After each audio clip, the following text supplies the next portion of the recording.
자, 오늘은 고린도전서 6장 12절부터 20절 말씀을 통해서 그리스도인의 자유라는 제목으로 우리 같이 말씀 문에 나누도록 하겠습니다. 자, 고린도 교회 내에는 아주 불의한 사람들이 많았고 불의한 일들이 빈번하게 일어났습니다. 그것 때문에 서로 간에 갈등이 생기고 다툼이 생겨서 소송을 남발하기도 했죠. 그렇게 된 원인 중에 하나가 이제 오늘 다룰 주제인데, 거짓 교사들에 의한 거짓 가르침이 있었어요. 그 내용이 무엇이냐면 그리스도인이 가진 자유에 관한 내용이에요. 바울이 오늘 그 문제에 대해서 이렇게 신학적으로 자세하게 풀어나간 것은 아니지만 이제 간략하게라도 언급을 하고 있는 것을 우리가 볼 수 있습니다. 오늘 그 내용에 대해서 좀 하나하나 살펴보도록 그렇게 하겠습니다. 자, 12절 한번 볼까요? 오늘 고린도전서 6장 12절 보시면 이제 중요한 말씀을 해요. 바울이 모든 것이 내게 가하나 다 유익한 것이 아니요 모든 것이 내게 가하나 내가 아무에게든지 제재를 받지 아니하리라. 이제 이런 말씀을 해요. 여러분, 고린도 교인들은 신자가 된 후에도 음탕하고 부도덕하고 아주 불의한 그런 예전 모습을 상당히 이제 유지를 하고 있었습니다. 어떻게 할 수 있냐면은 근친상간에 제가 심지어 일어났잖아요. 아비의 아내를 그 간음하는 그 말도 안 되는 그런 죄들이 일어날 정도였으니까. 그 고린도 도시의 타락한 악습들을 이제 그 교회 생활을 하면서 끊어내야 될 텐데 그것을 끊어내지 못하고 여전히 그 악습들을 즐기고 있었다는 것을 우리가 알 수가 있어요. 사람들 사이에 세상에서나 있을 법한 그런 악습들이 계속 만연해 있는데도 그 악습들과 그 불의한 일에 대해서 교회는 어떠한 제재나 처벌도 가하지 않아요.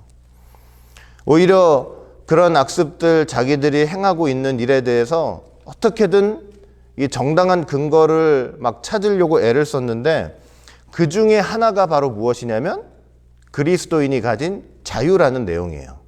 그리스도인이 가진 자유. 그러니까 고린도 교인들은 이 그리스도인이 가진 자유, 예수님께서 주신 자유, 이 자유라는 가르침을 내세우면서 그리스도인 자신들은 어떠한 것에도 얽매이거나 속박당하지 않고 거의 모든 일들을 자신의 마음대로 행할 수 있다고 그렇게 생각을 했습니다. 이 자유라는 개념을 그렇게 받아들인 거예요. 하나님께서 그들을 자유롭게 풀어주셨기 때문에 어떤 속박이나 압박이나 제재 속에서 자유롭게 풀어주셨기 때문에 영적으로 자유롭게 된 그러한 신령한 자들로서 도덕 같은 것들에 또 어떤 해라 마라 이런 것들에 얽매이지 않는 상태가 되었기 때문에 그 지나친 교만에 빠져가지고 방탕과 타락한 삶을 그렇게 살아가고 있었다는 것을 우리가 알 수 있는 거예요. 그리고 그렇게 하면서도 그 영적인 문제가 아니라고 생각해요. 참 이게 희한한 거예요. 영적인 문제가 아니고 단순히 신앙 외적인 문제이기 때문에 죄를 죄로 여기지 않는 상태가 되는 거예요. 아니, 어떻게 이런 일이 있을 수 있을까? 이렇게 생각하지만 사실 여러분, 믿는 사람들 속에서도 이런 생각들을 좀 하는 사람들이 있어요. 뭐냐면 내가 예수님을 믿고 구원을 받았기 때문에 그 구원의 확실성이 있기 때문에 내가 짓는 죄에 대해서 좀 덜 무섭게 생각하는 게 있는 것 같아요. 그러니까 내가 어떤 일을 하더라도 자유롭게 한다고 하더라도 뭔가 이방인들이 받는 하나님의 진노에 비하면 그게 그다지 큰 일은 아니겠지? 이런 생각들을 좀 하는 게 있는 것 같아요. 여러분, 특별히 뭐냐면 말씀 깊이 한다. 신앙생활이 오래됐다. 내가 하나님의 이런 세계까지 경험해봤다. 근데 그런 사람들이 더 뭐냐면 하나님의 율법, 도덕법에서 좀 자유로우려고 하는 그런 생각들이 좀 있어요. 세상 법을 어기는 것을, 정해놓은 법칙을 어기는 것을 우습게 생각하고, 자기는 그런 죄를 짓는다고 해도 영적으로 대단히 성숙해 있기 때문에 별 문제가 되지 않을 것처럼 생각하는 사람들이 실제로 있단 말이에요. 근데 되게 무서운 일들이죠, 사실은. 네, 여러분 한번 생각해 보세요. 예수님께서 하나님 말씀 자체 아닙니까? 그분이 이 땅에 오셔가지고 작은 율법 하나 어기는 거 보셨어요? 작은 율법 하나. 예수님 이 땅에 오셔서 그 사상의 공생에 살아가시는 33년 동안요, 그 33년 생애 속에서 한 번도 작은 율법 하나 어기신 적이 없어요. 어떻게 보면은 법의 제정자시고 그 법에서 자유로우실 수 있는 분인데, 그렇게 자유로우신 분이 어떤 말을 하든 어떤 행동을 하든 작은 율법 하나를 어기지 않는 거예요. 그러니까 정말로 신앙이 깊고 이 신앙의 세계가, 신앙의 수준이 고차원적으로 이루어진다고 하는 것은요, 하나님의 말씀과 도덕법을 초월해서 막 죄짓는 삶으로 나아가는 그게 아니고, 오히려 하나님의 작은 율법 하나라도 어기지 않는, 하나님의 법을 순수하고 충실하게 지켜나가는, 그게 진짜로 신앙의 대단한 사람의 모습이라는 것을 우리는 예수님을 통해서 분명히 알고 있어야 된다는 것이죠. 고린도 교인들이 설익어서 그래요. 잘못 알고 있어서 그래요. 자기들이 대단하다고 생각하지만 아직도 먼 거예요. 멀었어요. 바울은 이런 상황들을 염두에 두면서 이제 12절 말씀을 이제 계속했죠. 이제 한 거예요. 모든 것이 내게 가하나 다 유익한 것이 아니래요. 근데 여러분, 이것이 우리 신앙생활에 철칙이 돼 있어야 돼요. 철칙. 그리스도인이 자유를 행사할 때, 가장 중요하게 생각해야 될 것이 무엇이냐? 그것이 무엇이냐? 그것은 내가 하고 있는 말과 행동이 유익하냐 이거예요. 무슨 말이냐? 남에게 덕이 되고 있느냐? 이걸 가장 먼저 생각해야 된다는 거예요. 가까이 있는 형제들에게, 멀리는 믿지 않는 이방인들에게 본을 보이는 것이고 그들에게 덕을 세우고 있는 것이냐, 이것이 가장 중요한 기본 철칙이 돼야 된다는 거예요. 예수 믿고 주님이 자유를 주셨어요. 그 자유 안에서 행할 때 제일 먼저 생각해야 될 게 뭐냐? 유익하냐, 남에게 덕을 주는 것이냐, 이걸 가장 먼저 생각해야 된다는 거예요. 그 다음에 모든 것이 내게 가하나 내가 아무에게든지 제재를 받지 아니하리라. 이것을 조금 더 쉽게 개역 개정으로 읽어보면 이제 이렇게 기록되어 있어요. 모든 것이 내게 가하나 내가 무엇에든지 얽매이지 아니하리라. 자, 이게 무슨 뜻일까요? 모든 것이 가한데 나는 어떤 것에도 얽매이지 않는다. 이게 무슨 말이냐면요, 이거예요. 이런 뜻이에요. 내가 아무리 자유스럽게 할 수 있는 일이라도, 주님이 나에게 자유를 주셨어요. 그래서 내가 아무리 자유스럽게 할 수 있는 일이라 한다 할지라도 그것에, 그 일에 종이 될 정도로 빠지지 아니한다라는 그런 뜻이에요. 무슨 말이냐면, 무엇을 하든지 어떤 것도 나에게 허용된 일을 내가 한다고 할지라도 나는 그것을 절제하면서 한다 이거예요. 절제한다. 그리스도인이 자유를 행사하는 데 있어서 중요하게 생각해야 될 두 번째 원칙이 바로 뭐냐면 절제예요. 절제. 아무리 자유스럽게 행할 수 있는 일도 지나치게 하는 것이 아니고 절제하면서 한다. 사도 바울이 두 가지 원칙을 우리에게 준 거예요. 그리스도인은 자유를 갖고 있는데 그 자유를 행사하는 데 있어서 첫 번째 원칙은 남에게 유익이 되느냐, 덕을 세우느냐. 두 번째 원칙은 절제하고 있느냐. 이 두 가지를 항상 명심하라고 지금 권면을 하고 있는 것입니다. 이런 측면에서 볼 때 그리스도께서 우리에게 주신 자유는 절대로 뭐냐면 무조건적인 방종이 되어서는 안 된다는 것입니다. 나 예수 잘 믿고 있고 나 성경 공부해가지고 하나님의 세계를 이만큼 알고 있고, 사람이 더 신앙 안에서 깊어지면 깊어질수록 내가 하는 말과 행동이 남들한테 본이 되고 있느냐, 덕이 되고 있느냐를 자꾸 생각하게 되고, 자유롭게 할 수 있는 일이지만 수많은 사람들을 위해서, 하나님의 나라를 위해서 어떻게 하는 거예요? 절제해 가면서 해나가는 거. 그게 진짜 우리에게 자유를 주신, 그리고 그 자유를 누리는 성도들의 삶이 되어야 한다는 것을 말씀을 하고 있는 거죠. 그 고린도전서 6장 13절 이제 볼게요. 이제 예를 좀 들어서 설명을 해요. 그러니까 식물은 배를 위하고 배는 식물을 위하나 하나님이 이것저것 다 폐하시리라, 이제 이런 말씀을 해요. 자, 좀 말이 어렵죠. 구절이 좀 어려운데 이 말씀은 이제 이런 뜻이에요. 우리가 이제 배가 고파서 이제 밥을 먹게 되잖아요. 이제 그리스도인에게는 어떤 것도 먹을 수 있는 자유가 있죠. 뭐 유대인들처럼 뭐 이거는 가려서 먹어야 되고 이거는 먹지 말아야 되고 뭐 이런 규정이 철폐가 된 거 아니에요? 그리스도 안에서. 그러니까 우리에게 자유를 주신 거죠. 가령 우상한테 바쳐진 제물도, 우상한테 바쳐진 그 음식도 내가 너무 배가 고플 때 그걸 믿음으로 먹는다고 하면 그건 죄가 되지 않아요. 물론 양심의 꺼리낌을 가지고 먹으면 죄가 되지만, 진짜 주님이 주신 자유를 내가 믿음으로 누린다 하는 생각으로 양심의 거리낌 없이 주님이 주신 그 자유, 그 양심의 거리낌 없이 그걸 먹는다고 하면은 죄가 되지 않겠죠. 그게 자유잖아요, 자유. 그리스도인이 가진 자유.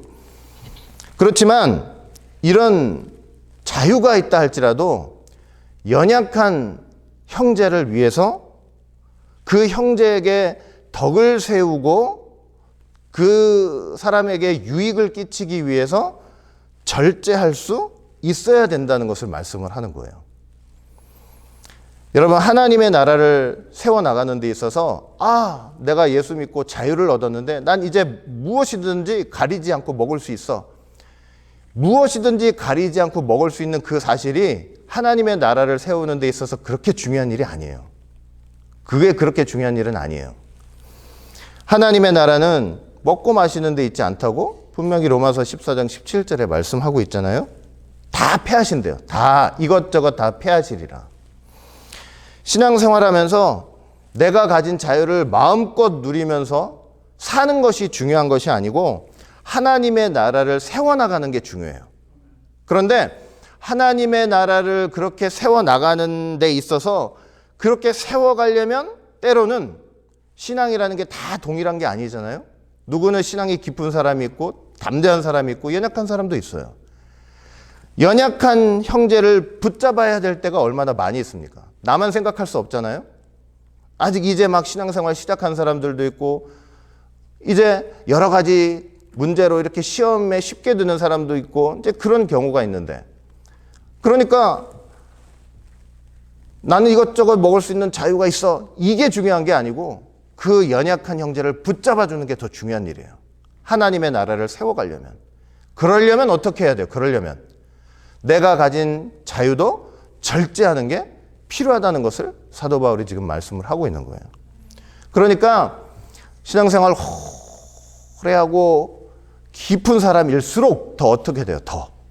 더 자기 마음대로 살려고 하지 않아요. 주님의 말씀대로 살려고 하고, 연약한 형제 붙잡아가지고 그 하나님의 나라 교회 생활하면서 든든한 하나님의 백성으로 세워나가는 일에 더 초점을 맞추고 그렇게 살아가지, 나 이 정도 신앙생활 했기 때문에 이 정도 해도 이거 죄가 아닌 것 같아, 이런 생각하지 않는단 말이에요. 진짜 신앙이 깊은 사람은. 그러니까 오히려 진짜 자유를 가진 사람은 자기 마음대로 하려고 하는 거를 절제하는 거예요. 절제하는 거. 그게 진짜 자유를 가진 사람의 모습이라는 거예요. 13절 계속 보면은 이제 음란 문제로 넘어가요. 몸은 음란을 위하지 않고 오직 주를 위하며 주는 몸을 위하시느니라, 이런 말씀을 해요. 이제 음란 문제를 다루죠. 고린도 교회에 음란의 문제가 너무나 많았죠. 행음하는 거, 간음하는 거, 근친상간. 결혼하기 전에 청년들이 그냥 돌아다니면서 여기저기 그냥 간음을 하고, 결혼해가지고도 엄연히 부인이 있는데 바람 피면서 돌아다니는 거예요. 근친상간. 얼마나 참 참혹한 죄들이 많이 있었습니까? 이 고린도 교회. 그런 음행의 악이 만연한데도 불구하고 그걸 제재하기는커녕 그걸 당연한 것으로 생각할 때가 있단 말이에요. 왜? 그리스도인이 그런 자유를 갖지 않았나요? 그런데 사도 바울은요, 그리스도께서는 그런 자유를 주신 적이 없다는 거죠. 그런 자유를 주신 적이 없다는 것입니다. 몸은 주를 위해서 있는 거래요. 우리의 몸은 주를 위해서 주의 뜻을 행하기 위해서 있는 거라고 말씀을 해요. 내 몸 가지고 내 마음대로 한다? 내 몸 가지고 내 마음대로 한다? 그리스도인들은 절대로 그런 생각을 하면 안 된다는 것입니다. 정말로 비성경적이고 비진리적인 거예요. 15절 볼게요. 15절 보면 너희 몸이 그리스도의 지체인 줄을 알지 못하느냐. 내가 그리스도의 지체를 가지고 창기의 지체를 만들겠느냐. 결코 그럴 수 없느니라.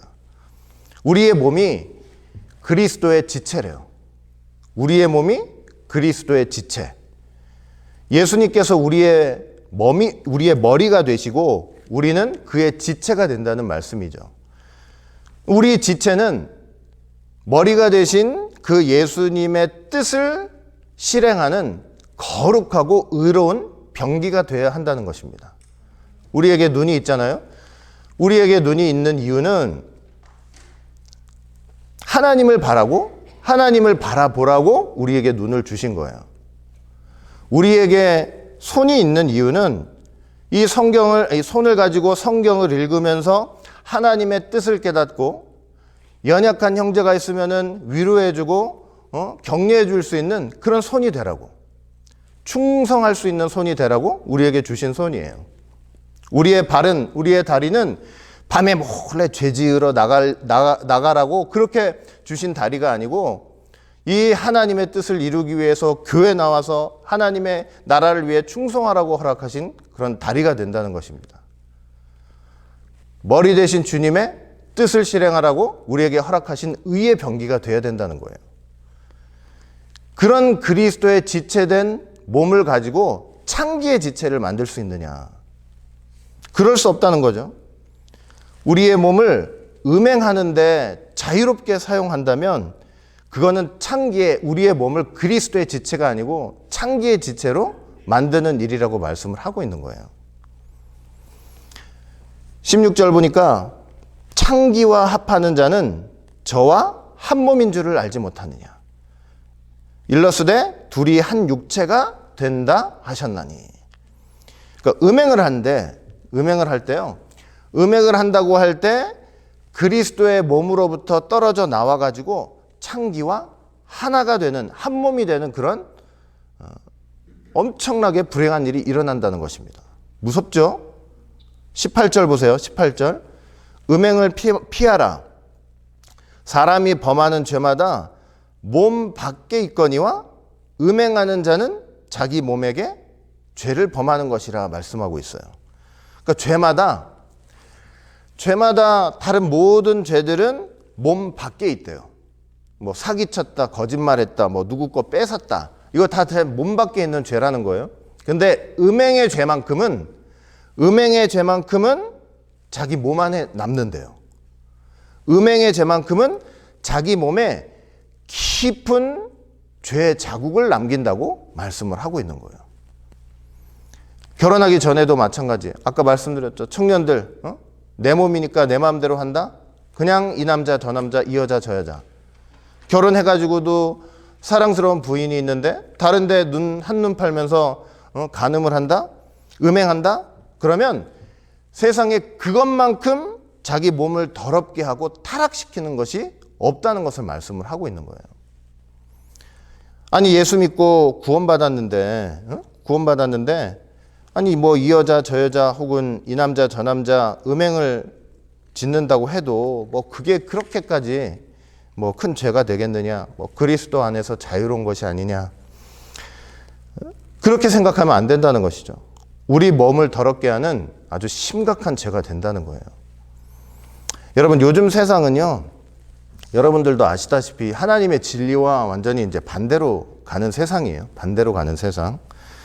그래서 뭐 흔히들 사람들이 어떤 얘기를 하냐면 이 내 몸에 대한 결정권은 나에게 있다고 얘기하는 사람들이 많아요. 내 몸의 결정권은 나에게 있다. 그래가지고 그것을 뭐라고 생각하냐면 인간 해방이라고 생각해요. 인간의 자유, 인간의 해방. 내 몸의 결정권은 나에게 있으니 내가 내 몸을 가지고 내가 자유롭게 행할 수 있다는 거예요. 그리고 뭐 이건 이제 낙태 같은 문제에도 적용을 해서 그냥 낙태도 내 의지대로 내 마음대로 자유롭게 할 수 있다. 이렇게 얘기하는 사람들 천지예요, 세상에. 그걸 인간 해방이라고 생각해요. 여성 해방, 인간 해방, 인간이 가진 자유. 그렇게 생각한다니까요. 근데 여러분, 내 몸의 결정권이 나에게 있다는 말처럼 저는 참 그것처럼 어리석은 얘기가 없다고 생각해요. 내 몸의 결정권이 나에게 있다면, 내 몸의 주인이 나라면 우리 왜 다 늙어가요? 왜 다 늙어가고 왜 우리 몸에 병이 들어요? 병 들으면은 내 몸의 주인이 나라면 병 나가라 하면은 병 나가야죠. 내 몸의 주인이 나라고 하면서도 왜 내 몸에서 일어나는 일들 하나도 컨트롤할 수 없어요? 병 들면 병 들어야죠. 늙으면 늙어야죠. 머리카락 빠져요. 머리카락 빠지면은 여러분 아침에 일어나서 머리카락 한 톨, 두 톨 이렇게 빠지는 거 내 힘으로 한 머리카락 하나라도 빠지는 걸 막을 수 있습니까? 하나도 없잖아요. 그렇게 할 수가 없잖아요. 어떻게 내 몸의 결정권이 나한테 있습니까? 말도 안 되는 얘기죠. 근데 그러면서 그 자유를 해방하면서 그렇게 자유를 해방해가지고 좋은 일에 내 몸을 사용하는 게 아니고 그냥 온통 지저분하고 더러운 일에 내 몸을 함부로 사용하는 그런 근거로 원리로 삼아버리는 거예요. 그 세상이 얼마나 잘못되고 있습니까? 그러니까 음행의죄가 무서운 거예요. 무서운 거예요. 그러니까 그 나라 우리가 진짜 하나님 앞에서 뭐 모든 죄가 다 마찬가지지만 진짜 철두철미하게 하나님 앞에 회개하면서 가야 돼요. 회개하면서.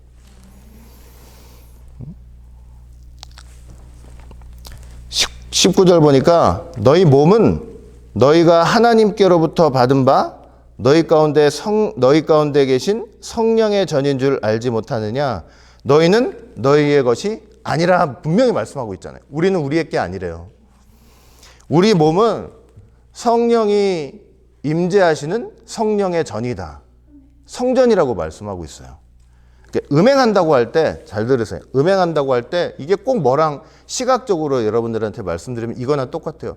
성전에 교회 들어와가지고 내 똥오줌 싼 거 우물 뿌리는 거나 똑같은 죄라는 거예요. 그게 상상이나 되세요? 상상이나? 그러니까 주님 오실 때까지 우리가 우리 몸을 거룩하게 보존해야 될 책임과 의무가 분명히 있다고 말씀을 하는 거예요. 부부가 아닌 성적인 관계, 부부가 아닌 성적인 그런 관계는요, 하나님 앞에 엄청난 죄가 돼요. 20절 보세요.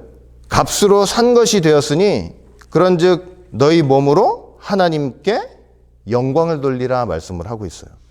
우리 몸은 우리의 것이 아니죠. 아니기 때문에 하나님의 것이에요.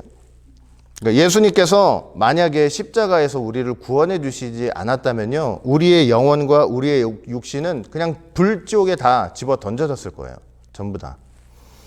예수님께서 십자가라는 값을 치르시고 자기의 것으로 우리를 사신 거예요. 그런데 예수님께서 십자가를 통해서 우리를 사셨다고 할 때 영혼만 사신 것이 아니고 우리의 육신까지도 사시는 거예요. 그건 착각하시면 안 돼요. 우리 영혼만 사신 게 아니에요. 우리 육신까지도. 사람이 인격이라는 거는 영혼만을 얘기하는 게 아니잖아요. 육신을 다 갖고 있는 거 아니에요. 그렇죠? 영혼과 육신, 인격 전체가 영혼과 육신으로 된 인격 아니에요. 육신까지도. 우리 영혼이 구원받았으니 우리의 육신은 어떻게 사용해도 뭐 상관없다? 성경은 절대로 그렇게 말씀하지 않습니다. 오히려 이단들이 이렇게 얘기하는 경우가 많아요. 그 이단들이 거룩한 척하고 뭐 대단한 척하지만 속으로 보면은 이 음탕에 대해 음란에 얼마나 많은지 몰라요. 육신을 함부로 생각해요. 그 교주들 보세요. 교주들. 이단 교주들이 얼마나 음란의지가 많아요. 그러니까 우리 몸을 하나님의 영광을 위해서 사용하라. 하나님의 뜻을 실행하는 데 사용하라. 말씀을 실천하는 데 사용하라. 그게 우리 몸의 소용인 거예요. 여러분, 우리가 사도 바울의 권면을 통해서 정확히 알아야 될 것은 무엇이냐? 이건 지금 음행의 죄를 한 가지 예를 들었을 뿐이에요. 이게 전부라는 게 아니에요. 이 그리스도인의 자유 문제는 음행의 전부가 아니에요. 이 그리스도인에게 주어진 자유란 절대로 뭐냐면 우리의 방탕이 아니라는 사실을 저와 여러분들은 꼭 명심하셔야 돼요. 저와 여러분들이 신앙생활이 깊어지면 깊어질수록 내가 이만큼 하나님을 많이 알게 되고 성경의 지식이 찼으니 요 정도 죄는 저도 상관없겠다. 그러면 그건 잘못된 거예요. 생각이 잘못돼 있어요. 깊어지면 깊어질수록 작은 율법 하나도 귀하게 생각하고 사랑으로 그런 죄를 짓지 않도록 하는 게 진짜 자유가 되는 거예요. 우리 영혼이 구원받았기 때문에 우리 육신은 아무렇게나 살아도 된다는 것은 분명히 말씀드립니다. 거짓 교훈이에요. 거짓 교훈. 그렇게 말하는 사람은 거짓 교사입니다.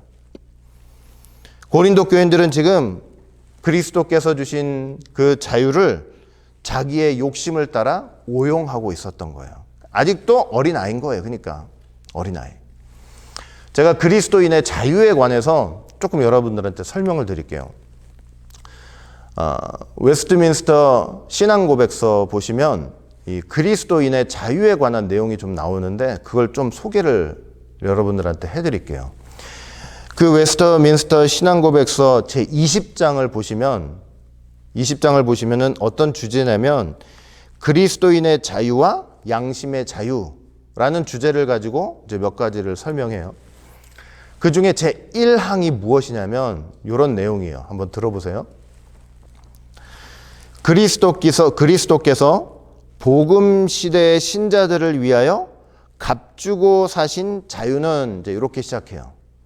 자, 이게 첫 번째 문장인데, 자, 이 문장을 통해서 우리가 알 수 있는 것은 뭐냐면, 그리스도께서 우리에게 허락하신 자유 있잖아요? 허락하신 자유는 그냥 거저 그렇게 얻어서 주신 것이 아니고, 이 십자가라는 엄청난 희생의 대가를 치르고 우리에게 주신 자유라는 거예요. 자유는 거저 주시는 게 아니에요. 거저 주신 게 아니에요.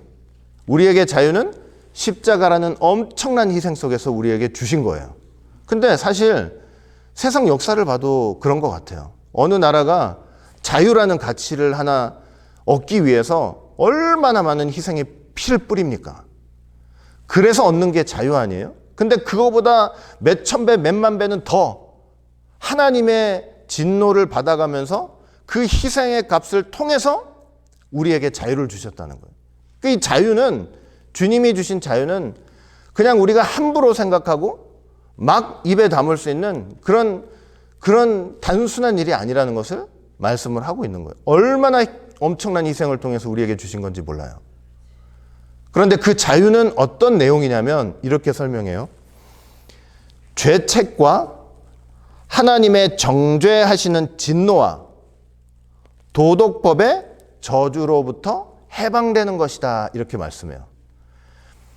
주님이 주신 자유는 죄책으로부터 우리를 해방시키는 자유래요. 죄책이 뭐예요? 죄책. 여러분, 우리가 죄를 지으면 제가 멀리 설명 안 할게요. 저와 여러분들이 살다 보면 죄를 짓잖아요. 그럼 마음에 뭐가 생겨요? 죄책이 생기잖아요. 죄책이 생겨요? 안 생겨요? 생기죠? 그 자잘하게 죄책들이 많아요. 그런데 타락한 인류에게는 근본적이고 영원한 죄책 하나가 있어요. 아담이 지은 죄, 원죄. 그거에 대한 죄책이 있는 거예요. 죄책이 있으면 어떻게 되는지 아세요? 죄책이 있으면 어떻게 돼요? 죄책이 있으면 하나님 앞에 못 나가요. 그러니까 쉽게 예를 들면 내가 쟤한테 죄를 졌어요. 마음에 죄책감이 심해. 죄책이 있어요. 그럼 그 사람 앞에 담대히 나가서 이래라 저래라 아무 일 없었다는지 얘기할 수 있어요? 없어요? 없잖아요. 그 죄책 때문에 안 되는 거잖아요. 이 인간에게, 타락한 인간에게 영원하고 근본적인 죄책이 이게 제거되지 않으면요, 인류는 하나님 앞에 나갈 수가 없어요. 죄책 때문에. 근데 예수님께서 십자가 희생을 통해서 어떻게 해주신 거예요? 그 죄책을 제거해 주신 거예요. 그게 뭐냐면 자유라는 거예요. 자유. 우리에게 주신 자유. 하나님의 정죄하시는 진노로부터 자유를 주신 거래요. 아담 타락 이후, 아담도 마찬가지지만 타락 이후에 이 타락한 인류에게는 하나님의 정죄하시는 진노가 있죠. 여러분, 하나님의 진노가 얼마나 지독합니까? 하나님의 그 죄인에게 내리시는 그 진노가 얼마나 무서운지 하나님이 어디서 보여주셨어요? 십자가에서 보여주신 거 아니에요? 만약에 예수님이 사람만이셨다면, 예수님은 하나님이시고 사람이시잖아요? 근데 만약에 예수님이 하나님이 아니시고 사람만이셨다면 하나님의 진노를 받을 수가 없어요. 사람은 하나님의 진노 앞에서 살아날 수가 없어요. 하나님이시기도 하니까 그 진노를 감당하실 수가 있는 거예요. 사람은 안 돼요. 하나님의 진노가 얼마나 무서워요. 그런데 예수님이 십자가 희생을 통해서 바로 그 우리를 향한 하나님의 정죄하시는 진노로부터 우리를 해방시켜 주신 거예요. 그게 자유라는 거예요. 그게 자유. 도덕법으로부터 자유래요. 도덕법이 뭐예요? 하나님의 율법이죠. 뭐 제사법, 의식법, 뭐 시민법 이런 거 말고 십계명 같은 도덕법 있잖아요. 율법. 그런데 하나님께서 우리에게 말씀을 주실 때 항상 두 가지 선택권을 주신단 말이에요. 이 말씀에 순종하면 복을 받고, 이 말씀에 불순종하면 저주를 받고, 선택하라는 거예요. 근데 말이 선택하라는 거지, 타락한 본성을 가진 인류가 순종해서 복 받는 길로 나갈 수 있겠어요? 없겠어요? 없죠. 말씀 불순종해가지고 저주받는 길로 나갈 수밖에 없잖아요. 도덕법의 저주 아니에요? 왜냐하면 말씀에 순종한다고 할 때는 어떻게 해야 하는 것이 순종한다는 거라고 그랬어요. 순종하는 건요, 하나님이 주신 모든 계명을 언제까지? 영원토록. 그래야만 그게 순종이 되는 거예요. 그러니까 우리가 흔히 뭐 말씀을 지켜서 구원을 받는다, 이게 참 얼마나 어떤 사람이 만약에 그런 말 했다면 그 말의 무게가 얼마나 무서운지 모르고 하는 소리예요. 말씀을 지켜서 구원을 받아요? 그 말씀 지키려면 하나님이 주신 계명들 다 지켜야 돼요. 그리고 한번 은혜 받아서 반짝 잠깐 지키는 걸로 되는 게 아니고 영원토록 지켜야 된단 말이에요. 그러니까 십자가 예수님 없으면 우리는 구원받을 수가 없다니까요.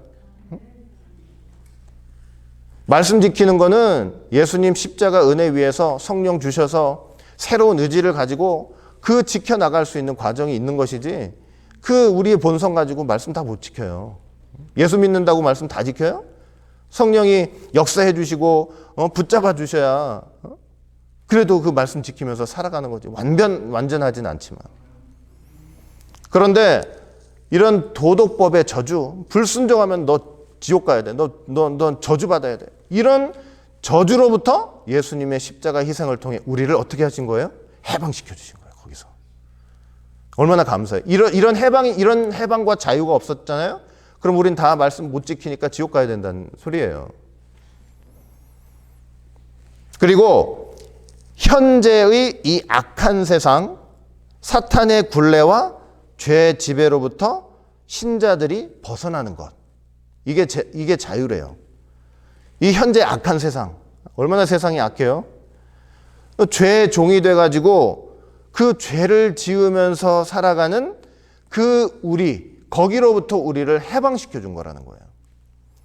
우리 마음과 우리 욕심과 우리 정욕을 따라서 그렇게 죄를 짓는 것이 자유가 아니고, 그 죄 종노릇 하고 죄 지배 속에서 사는 그 상태로부터 우리를 꺼내주시는 것, 그게 바로 뭐냐면 자유가 된다는 얘기예요. 성령의 도우심으로 새롭게 된 의지를 가지고 죄를 짓지 않으며 살아가는, 그게 진짜 자유라는 것을 말씀을 하고 있는 것이죠. 그러니까 마음껏 살아봐. 네 자유대로 살아봐. 그럼 사람들은 어떻게 살 것 같아요? 다 죄 지으면서 살 거예요. 다 죄 지으면서. 그래 놓고 자유라고 생각하겠죠. 사실은 뭐냐? 죄의 종노릇하고 있는 거예요. 종노릇이에요. 종노릇. 종노릇하는 것을 모르고 자유라고 착각을 하고 있는 거예요. 근데 예수님께서 십자가 희생을 통해서 그 죄 종노릇하는 대로부터 끄집어내셔가지고 성령 주셔서 의지를 가지고, 새로운 의지를 가지고 오히려 말씀 순종하면서 죄 안 짓게 만들어주시는, 그게 죄 종노릇하던 우리를 끄집어내서 해방시켜 주시는 역사가 된다는 것이죠. 그러니 얼마나 이 자유의 개념이 일반 사람들이 생각하는 것과 다릅니까? 환난의 고통과 죽음의 독침과 무덤의 위세와 영원한 저주로부터 자유케 되는 것이다. 감사죠. 죄 짓다가 결국은 우린 다 어디로 갈까요? 어떻게 될까요? 다 죽겠죠. 그렇게 60만 죽으면 죽어서 끝이면은 다행이죠, 오히려. 사람이 죽어가지고 끝이면 다행이지, 그죠? 근데 그게 다행이 아닌 게, 그 죄 짓다가 죽어가지고 영원토록 지옥에 떨어진다는 거 상상이나 돼요? 그런데 예수님의 십자가를 통해서 그런 사망, 권세 속에서 우리를 어떻게 해준 거예요? 해방시켜 준 거예요. 그게 자유가 된다는 얘기죠. 물론 예수님을 믿는 사람도 죽죠? 죽어요? 그러나 그 죽음은 더 이상 저주가 아니라고 말씀드렸습니다. 영화의 단계, 완전한 영광의 단계로 진입하는 마지막 관문이에요, 오히려. 그래서 성경 볼 때 성도의 죽음은 죽는 게 아니고 잔다라고 얘기하는 거예요. 주님 다시 오실 때 부활해가지고 공중에서 주님 영접하게 될 거니까. 그러니까 사망으로부터 해방시켜주는 게 바로 자유라는 것입니다. 또한 하나님께 신자들이 자유롭게 나아가는 것과 노예적인 공포심에서가 아니라 어린애 같은 사랑과 자원하는 마음에서 하나님께 순종하는 것, 그게 자유래요.